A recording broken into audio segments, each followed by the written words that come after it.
North പോളിലെ മഞ്ഞുപാളികൾ വളരെ വേഗത്തിൽ ഉരുകിക്കൊണ്ടിരിക്കുകയാണ്. കഴിഞ്ഞ 40 വർഷമായി ഇത് തുടർന്നു കൊണ്ടേയിരിക്കുകയാണ്. ഇതിനെ പ്രതിരോധിക്കാനായി ശാസ്ത്രജ്ഞർ ഒരു വലിയ പദ്ധതിയാണ് തയ്യാറാക്കിക്കൊണ്ടിരിക്കുന്നത്.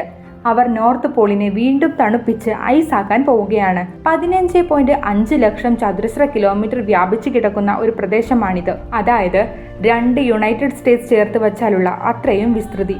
ഇതിൽ അതിശയിപ്പിക്കുന്ന കാര്യം എന്താണെന്നാൽ ഈ പദ്ധതി വെറും 6 വർഷങ്ങൾക്കുള്ളിൽ പൂർത്തീകരിക്കുമെന്നതാണ്. കടൽ വെള്ളം ആ പ്രദേശത്ത് തളിക്കുകയാണ് ചെയ്യുന്നത്. -30 ഡിഗ്രി മുതൽ -40 ഡിഗ്രി സെൽഷ്യസ് വരെ കുറവാണ് ഈ പ്രദേശത്തെ താപനില. അതുകൊണ്ട് തന്നെ അടിക്കുന്ന കടൽ വെള്ളം ഉടനെ തന്നെ ഐസായി മാറുന്നു.